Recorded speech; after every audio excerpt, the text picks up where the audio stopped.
여러분, 코로나19가 창궐하면서 가장 먼저 타격이 받은 곳이 항공사입니다.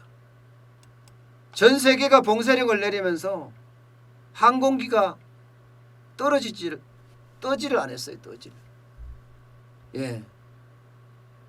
뭐 90% 이상이 지금 뭐 95%? 예, 95%가 비행기가 떠지 않았다고 하니까 항공사들이 얼마나 어려워졌겠습니까? 당연히 대한민국의 항공사들도 어려워졌죠. 국적기인 대한항공도 그렇고 아시아나항공도 그렇고 어려움이 처해질 수밖에 없는 거예요. 한 달에 운영비 자체가 거의 1조가량 들어가는데 이게 비행기가 안 뜨면 과연 버텨낼 수 있을까요? 버텨내기가 쉽지가 않죠. 그래서 겨우 버텨내는 게 대한항공 같은 경우는요. 대한항공 같은 경우는 뭐 화물수송으로 버텨왔다고 이야기를 합니다. 화물수송으로 버틴다는 게 말이 쉽지 그게 크게 경영에 도움이 될 거냐. 본업인 여객수송에서 떨어지기 때문에 쉽게 이게 회복되기가 쉽지 않다는 거예요. 그래서 한진칼 대한항공의 지주회사죠. 지주회사 같은 경우는 어쩔 수 없이 수출입은행이나 혹은 산업은행으로부터 긴급 자금을 받을 수밖에 없었습니다. 1조 2천억 원을 받았죠. 그러면서 대한항공 주식을 담보로 제공을 했습니다. 담보로. 이게 유상증자를 통해서 발행한 신주거든요. 지금 한진칼이 이게 대한항공의 지주회사인데 지분이 29.96%를 가지고 있습니다. 그리고 1조를 조달하면서 유상증자를 할 때 3천억 원을 투입을 했습니다. 그리고 이 3천억 원이 전체 지분율로 따졌을 때는 15%에 이를 것으로 추정이 되고 있습니다. 그러면 앞으로 지금 대한항공은 자금을 조달해야 되잖아요. 적어도 2조 이상, 내년 말까지 2조 이상의 자본이 확충이 돼야 되는데 뭐 한진칼 입장에서 경영권 다툼을 지금 벌이고 있는 상태에서 과연 2조 이상의 자금을 확보할 수 있겠느냐. 그리고 1조를 자체적으로 확보를 하라 이거예요. 자체적으로. 이게 지금까지 채권단의 요구예요. 2조 중에서 1조를요. 그런데 문제는 이 자구안에 냈는 내용 중에 송현동 부지 지금 서울시하고 굉장히 말이 많은 뭐 4천억을 주겠다 안 주겠다 뭐 5천억을 주겠다 안 주겠다 이렇게 싸우는 그 다음에 왕산 레저개발 지분 매각 이거 외에입니다. 이거 외에 1조를 더 채권단이 요구를 했습니다. 그러면 조원태 회장 입장에서는 1조 더 어디선가 가져와야 되는데 1조 더 가져오기가 쉽지가 않지요. 그렇게 되면요. 결국은 채권단에게 약속한 그 내용을 충족하지 못하면 2022년에 한진칼 유상증자에 참여한 내용 있죠. 그게 15% 가량이 신주를 담보로 갔기 때문에 신주 담보로 갔잖아요. 그러면 채권단으로 넘어가게 됩니다. 1조를 가져오면서 15% 신주를 담보로 줘서 조건이 2조 자구안 외에 1조를 더 마련해라. 내년 말까지라고 아예 시한을 못 박았어요. 그때까지 가지 않으면 이제 담보로 잡았던 15%를 갖고 가게 됩니다. 여기에다가 산업은행이나 수출입은행이 대한항공을 1조 2천억 지원하면서요. 3천억 원 정도 연구체를 또 포함을 했어요. 이거 3천억 연구체는요. 주식 전환이 가능합니다. 이 지분은요. 16.37%예요. 16.37%.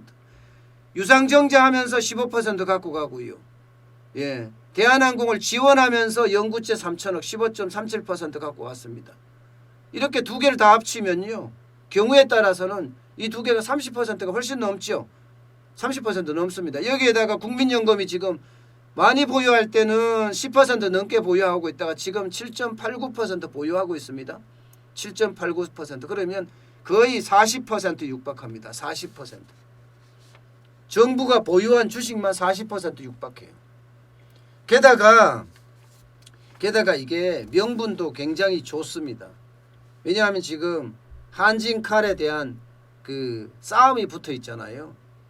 3자 연합이라고 해서 KCGI하고 조현아, 그다음에 반도건설, 이 3자 연합하고 조원태 회장하고 지금 경영권 다툼이 한진칼 지주회사에 대해서 지금 붙어 있습니다.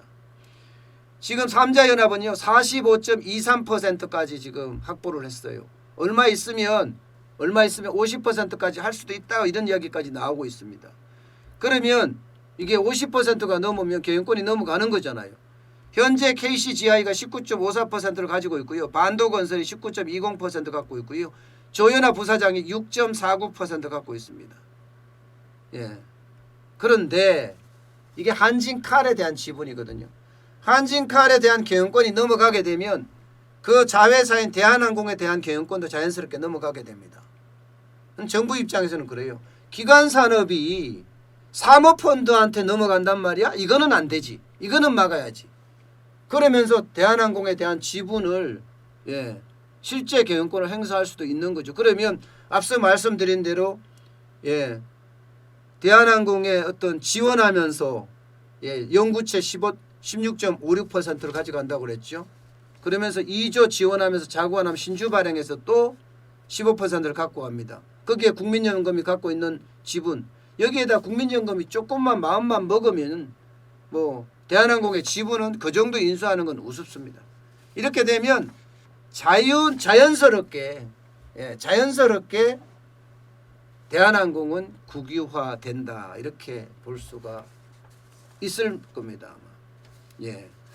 사실 대한항공은 원래 공기업이었습니다. 1969년에 대한항공이 한진그룹에 인수가 되면서 민영화가 됐는데 그 69년 이후에 이제 얼마 안 남았습니다. 이게 상황에 따라서 굉장히 달라지지만 대한항공의 어떤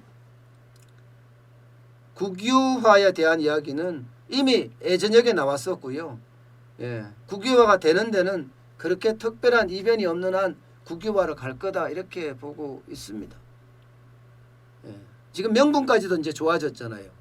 원래 그 조원태 회장 일가 많았잖아요. 갑질 문제가 얼마나 많아서 대한민국이 엄청 시끄러웠고, 한진가에 대한 조사를 할 때 뭐 11개 정부 기관이 들어가서 조사를 했다고 할 정도로 엄청나게 시끄러웠습니다. 그만큼 경영자로서의 어떤 자질까지 의심받게 만들 정도로 시끄러웠거든요. 그 이후에 코로나19가 그야말로 팬데믹이 되면서 대한항공의 경영 위기는 그야말로 왔고요. 지금 이 상황에서 대한항공이 과연 국유화가 안 되고 한진그룹에 남아 있을지, 그것도 미지수입니다. 그만큼 이 경영권 넘어가고 나서 대한항공이 굉장히 어려워지는 것 아니냐, 그리고 결국은 국유화 되는 것 아니냐, 이런 이야기까지 지금 계속 돌고 있습니다.